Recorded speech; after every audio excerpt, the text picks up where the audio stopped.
Hi, and thank you for watching The Forum. I'm your host, Ashley Tate, here with my co-host, Christy Largett, and we're going to be speaking with Cherie Chastain, the Sustainability Manager from Sierra Nevada Brewing Company.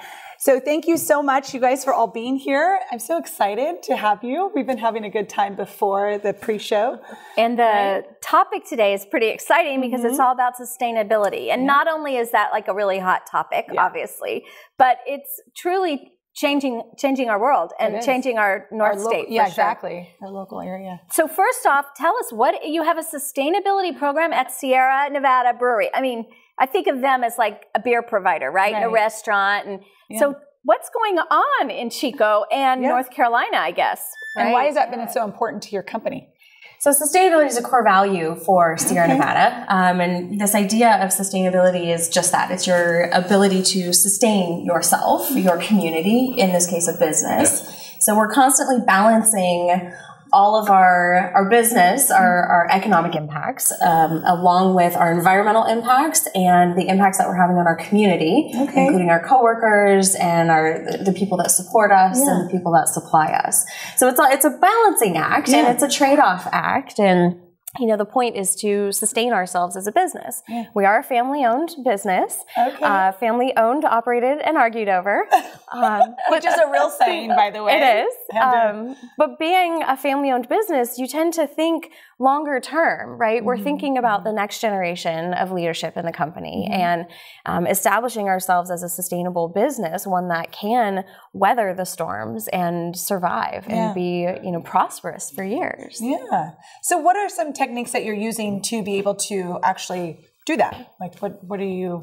Yeah, there's... I know Tesla's in there, so we want to obviously hear a little bit about that. Within sustainability, there's never, you know, a silver bullet. There's a million silver BBs. And you really have to take this scattered shotgun approach to sustainability. And it's multifaceted. It touches every place within our company on so many different levels. So physically within operations of the brewery, you know, we've invested a lot in renewable energy and generating electricity on site. We have Craft Brewing's largest solar array with 2 megawatts of solar. That's combined with a capstone microturbine system, a 2 megawatt microturbine system. And then we've got the fancy pants Tesla batteries. We have 10 of the battery packs. So right now we're generating about 95% of the electricity that we need to run the entire facility, which as you said is more than just a brewery. It's a restaurant, it's a wastewater treatment plant, we have a composter. There's all kinds of things happening at that facility and we're generating our power on site. And you grow hops right there, don't you? We do. We have some hops. We even have a 2-acre garden supplying the most fresh and local produce into our restaurant. Wow. Yeah. That makes me want to come down there. That's nice. You said the salads are amazing. I bet. Oh my gosh. It sounds so easy, like to just rattle off this list of things from a Tesla battery packs to... So how do we even begin? Like, say someone's watching, they have a business, they're like, how would we even begin to do that? I mean, we recycle our bottles and call it good, right? Well, that's good. What are the first few steps that you'd recommend? I get that a lot. And I think the environmental issues that we're facing as a planet are pretty daunting and they can be pretty scary for people. And I hear people say a lot, I don't know what to do. I don't know where to start. And, you know, for those people that are feeling like that, every little bit counts. Every little tiny action makes a difference. Using a reusable shopping bag, which I know you have another guest coming on to talk about that, that's a step that makes a tremendous impact. You know, using light, more like LEDs or, you know, more energy efficient light bulbs in your home or in your office. You know, paying attention to the equipment that you're buying. Is it an Energy Star, a TV or appliance? You know, there's little bits that add up. So you just kind of start like... That's a great way. Adding she's it all so motivating. together. Makes you not feel like, you know, I can't do Sierra Nevada status, but you can do something. Well, I've been at the company for almost 12 years. So, and I've been in this role for 12 years. And I still have a 3-page project list. That's like awesome. It's a journey. It's a journey. And that's, I think, the best way to say it. It's a journey. So at this point, and this might be a big question because I really don't know, are you guys completely off the grid? Like, could you be completely off the grid since you create your own electricity and everything? I mean, is that... Yes, but we choose not to.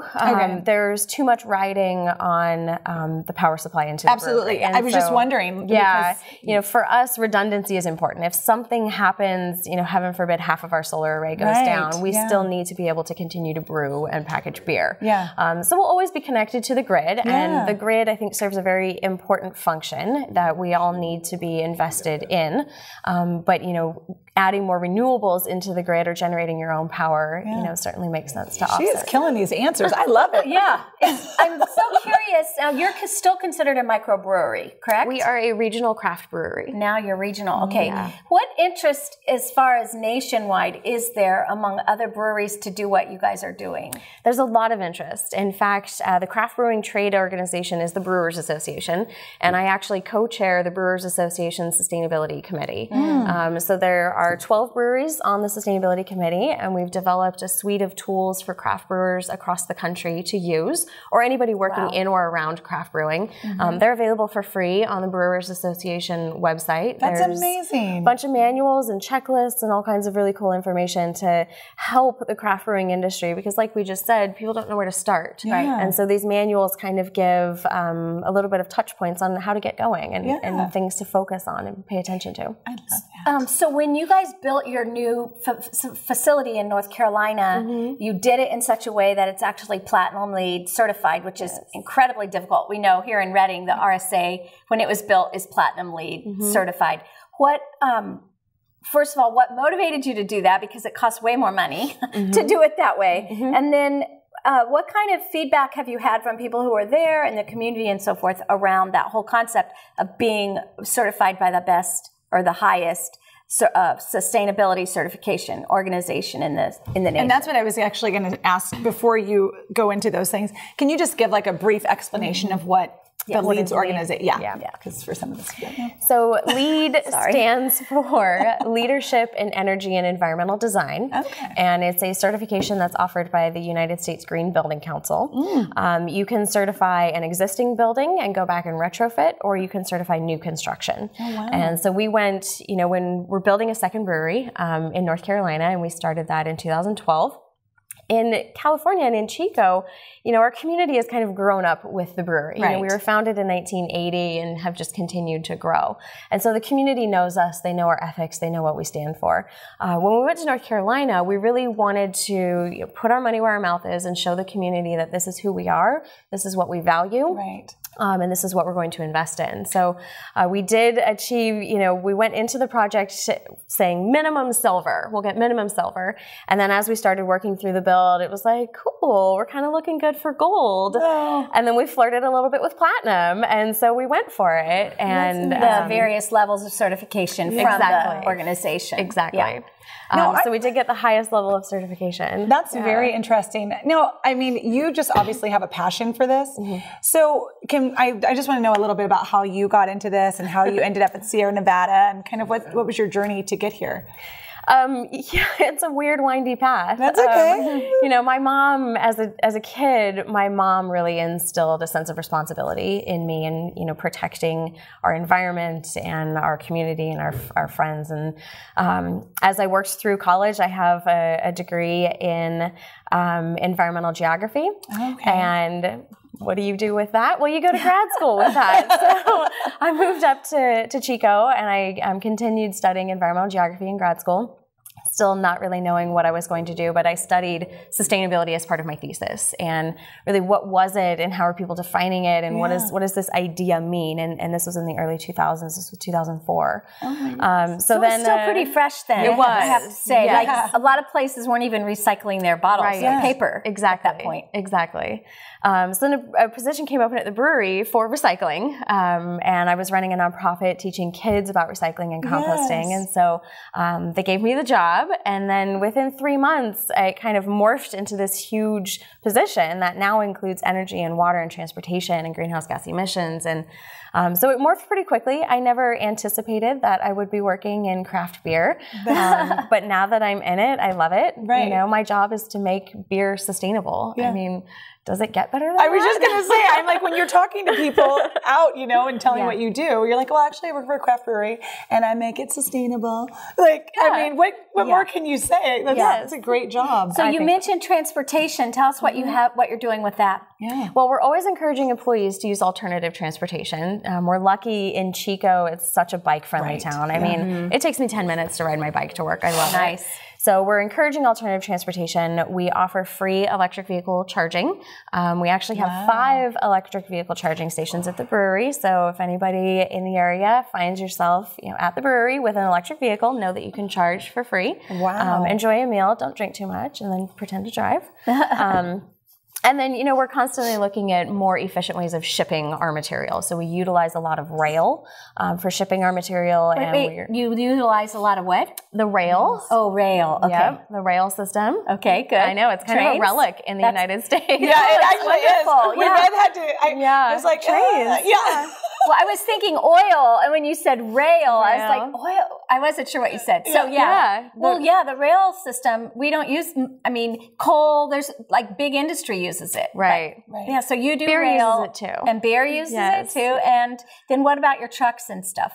So we own a small fleet of trucks for California that are highly efficient. They have all the bells and whistles on the efficiency front for fuel efficiency. And then we partner with trucking companies that also do the same thing. And we give preference to those that are, you know, Smart Way Partners, which is an EPA program to increase fuel efficiency in the vehicle and transportation segment. I think I heard something about using biodiesel. Yeah, we make our own biodiesel out of the used fryer oil out of the restaurant. So if you're there charging your electric vehicle and you're picking out on fries, don't feel bad about it because we will use all that vegetable oil to make biodiesel. Do you make enough, or do you have to purchase it? We make about 50 gallons a month. Okay, yeah, because it's a pretty little intensive. It's a drop. We're running out of time. Is there anything that you really wanted to get out that we haven't asked you about yet? There's so much that we haven't talked about. So I would check out our website, SierraNevada.com. There's a whole sustainability section under About Us that we now have an interactive map that allows you to really get into some cool nuts and bolts of what's going on at the brewery. And that map is all about sustainability, right? Like you can click on it and see what they're doing in the brewery that is sustainable at that time. Right. Okay. We just launched it for Chico, and we're developing one for the North Carolina brewery what as well. What I love with that is that it can give you ideas about how you can be more sustainable in your daily life. Thank you so much, Cherie, for coming on. Thank you. We're going to take a really quick break. Before you know it, we'll be right back with the second half of the forum.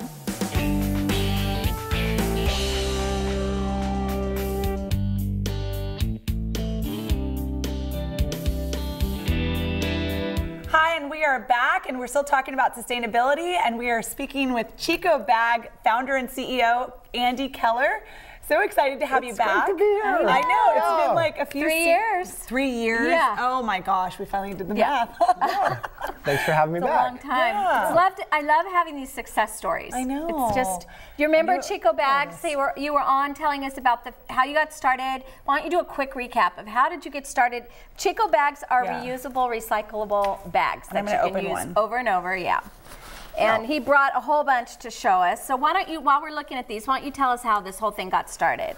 So, like, something really bad happened. I lost my job. I didn't know what to do, and so I ended up at the landfill. Long story short, I was at the landfill throwing away trash, and I just looked and saw all the plastic bags that my town of Chico threw out in a single day, and there were just hundreds and thousands of them. The average American uses 500 plastic bags each year. What? It's a monster. Oh, God! It's a monster! Oh, it really is a monster.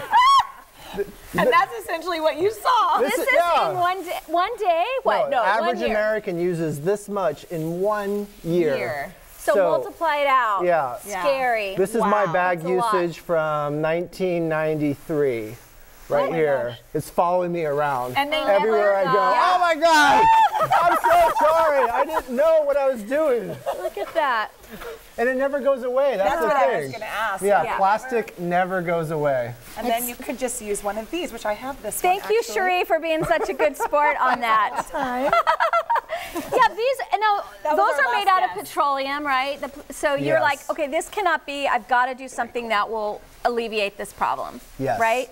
And the result was Chico bag. Chico bag, yeah. Okay. So the issue with single-use plastic bags is they're super convenient. A lot of times they'll just give them to you without asking. And so for me, I had to have a bag that was super convenient too. Something that I couldn't forget at home, couldn't forget in the car. So I came up with the bag, you know, that has a little carabiner and it fits in a little pouch. And the pouch is attached to the bag. So when you're finished using it, you can either fold it nicely or just scrunch it all back in, which is what I allows you to carry 3, 4 in your in your purse. You know, all of us have these huge purses. Right. That's what Except I do. me. Well, yeah. All of us women have all these huge purses or purses. Yes, I can get a purse. You know, you have a few of these, and I use them all. I use them when I go to my kids' games. I use them for my launch pad, binders, grocery shopping. Yeah, I have this one. Can I show this one? Yeah.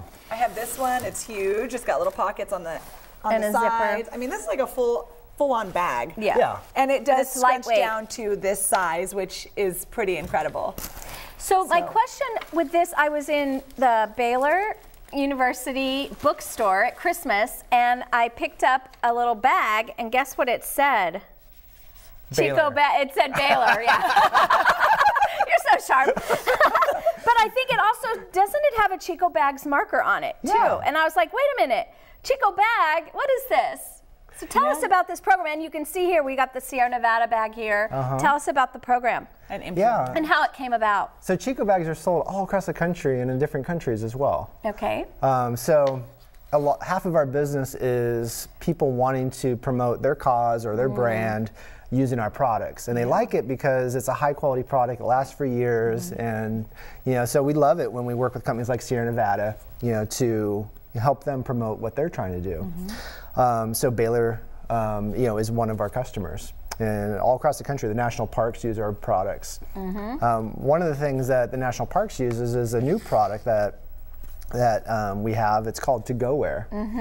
And so instead of using single-use utensils like plastic utensils, using them and throwing them out, you can bring with you a fork, knife, spoon, you know, and chopsticks if you're inclined. I love it. I love it. Wherever you go, same thing. Same concept as Chico bags. So it has a carabiner. You can clip it on your purse. Did you buy this company? Yeah. Yeah. So that's a new thing that happened since we talked last. Yeah. Well, it's funny because I'm like, this looks familiar, and then I realized my son just bought one of these for his first Boy Scout camping trip. So rather than take plastic, he had this, and this is the utensils he took with him. So that's pretty cool. So you acquired this company when? About 2.5 years ago. What was that like, combining the two companies? Well, they're similar causes, you know. So there is the business side of combining, companies, but you know, from a mission standpoint, our mission is to help humanity bag the single-use habit. So we're talking about single-use plastics, and so this helps us achieve our mission. We started with bags. Shopping bags, and then we've gone to baggies and you know, TSA Ziploc bags, and now we're into utensils. And Did you bring any of those are these the? Yes. Okay, because I think I have some of these, and they are pretty awesome. I mean, all of it. Instead of the Ziplocs, you can use this. Well, and it cleans out easily, and it's prettier. Exactly. Much prettier. And it's lightweight. I mean, that's the real thing when you get into the reason baggies are so easy for me, they're lightweight. They don't take any weight, but these don't either. They're super lightweight as well. You could be fashionable going through the TSA. That's what we were saying. That's what we were saying. So what's the repeat products? Yeah, so Repeat is a line of products that we have where it's 100% recycled content of the fabric, and we go down to all the little components as well. So, for example, I think I brought one here. His magic. He's like a Mary Poppins. I know. I have all these things. You know what? I want to see this. I didn't bring one. Okay. But well, this is a bottle that. Just to demonstrate that this fits in there. Are you doing water bottles too now? You know, we have sold bottles. Have you? We've sold Clean Canteen and Liberty bottles because our customers want to kick their single-use bottle habit too. Right. You know, so the Repeat story is that the recycled fat is 100% recycled certified content. You know, the cording, the cord lock, the carabiner. Wow. You know, we look at everything and we do it by weight. And so most companies would call it 90 or 100% recycled content. Right. We call it 99% because we're trying to be fully transparent. Right. And that's part of what we're doing. We're a B corporation. Are you familiar with that? Yes. Yeah. Yeah. Explain it for our viewers. Yes, please do, yes. Yeah, so B Corps it's a new way of doing business. A B Corp is something that the state of California recognizes as a corporate structure that you can combine with your existing corporate structure. And B stands for benefit. Yes.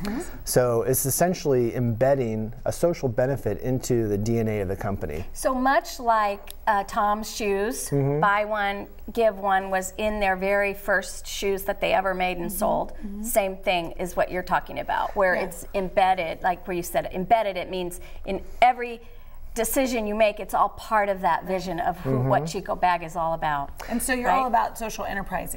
Essentially, you're a social enterprise. Yes. As a benefit corporation, which means you can be a for-profit, for-purpose company. Exactly. Which is what I love. This is my jam. This is all. I love it, and it's exciting to know that because that's becoming the new thing that people are looking for, you know? I mean, you really can purpose with profit. I mean, you can, you know. Clearly, you're growing, you're acquiring other companies. Yes. The whole idea is business can be a powerful force for good. Absolutely. And it's the most powerful force for good. Yeah. And traditionally, the status quo is business, you know, the sole purpose is to make profit. Yes. And a lot of times it's profiting, you know, purpose. Well, a lot of times the status quo is... status quo, yeah. The status quo is profiting... Someone wins and someone loses. Somebody loses. Right. And you're not all about that. What has been the most surprising thing for you? This is really a remarkable success story. You're global. You're a global brand now. So, guys, the most surprising thing is the status quo is fighting back. Yep. So really? the big plastic bag industry has a lobby group. They have a PR firm. They have front groups. Yep. And I got sued by them. What? Why? So, Like what? No, say it and so. So back in 2011, you know, on my website, I was talking about plastic, how plastic never goes away. Yeah. That once it's created, every piece of plastic still on the earth. Yeah. There's plastic in the ocean. Okay. You've heard the quote, Yeah, you know, the there's seas, plastic, it's twice the size of Texas. Right. So they said that being on my website was false and misleading, irreparably harming their business. Wow. And they said I'm implying there's plastic bags in the ocean. There And are they said- plastic bags in the ocean. Well, they said it's not true. You know, so I went out to the ocean and saw for myself. Oh my gosh. To figure out, do I want to fight or do I want to cave? Right. And so this is one of those moments in my life where they could take everything, you know, and just ruin me. Yeah. Or do I fight? You know, so I decided to fight. Yeah. So I went to the gyre. I saw plastic bags, and I decided I can't give up. And what ended up happening is we had a successful conclusion to the lawsuit. Oh, That's great. Congratulations. Yeah. And Wow. and they agreed to put a warning message on their bag to prevent. Look at you to making changes. Yeah. Look at you. That's to prevent the bags from blowing out of the landfill, for example. Right. If you just Incredible. tie a bag in a knot before you throw it away, it has a lessened ability to blow and get caught in trees or that's caught in interesting. fences. Yeah. And they agreed to put that on their bags. But now they're at it again. They're trying to get you again? So the California passed a state ban on bags. So now reusable bag companies like Chico Bag have to be certified with the state to be compliant with the law. Oh, wow. Oh, So now- they're hitting you another direction. So now the same people have come together and they've filed lawsuits against like 40 different reusable bag companies saying that we're not compliant with the law. What's the law? Well, the law says that the bag has to have handles and you have to have a third-party certification Pete's to show sake. that it has handles. You know, it has to be used for 125 times at least. Like, it has to certify through testing. Oh, you're testing. So you have to pay. So these small companies Yeah. have to pay for testing. And we've done all that. Sure. But they're saying like, oh, you know, you're not compliant, and so they're suing us. Oh, wow. You know, so that's what happened. I just got served last week. Oh my So you guys have to gosh. get out there and support Chico, Chico Bag, Bag. because you guys are really doing an amazing thing. It's a benefit corporation. I mean, it doesn't really get better than that, and I think you have a great mission. One thing though that doesn't quite fit with your mission that I'd like to know about is chickens. I just want to know How that fits with your yeah, mission. like what is the chicken situation that you have going on in your office? So there's a higher thinking here. There is no waste in the natural world. Right. You know, when a leaf falls from the tree, it becomes soil. In 15 seconds. Yes. We're almost out of time. Oh, no. Okay, I'll hurry. So essentially, we believe in no waste. Okay. We're trying to be zero waste, and so the chickens eat our compost. Oh. And you know, I failed at composting. Chickens are really good at it. Plus you get eggs. Plus you get eggs. Yeah, they're great. Oh, so the website for everyone watching is? Well, chicobag.com. Okay, and Chico Bag. And then also to-go-ware is at to-goware.com. Perfect. And you can find it locally in local shops of as course. well. Yes. Thank you so much. What a great show. Andy, we loved having you back with Sierra Nevada. That was fantastic. Yeah. What a great kickoff to our 10th season. Yay! Yay! The Forum. Thank you so much for watching. We are going to look forward to a whole season ahead, and we'll see you right back here next time.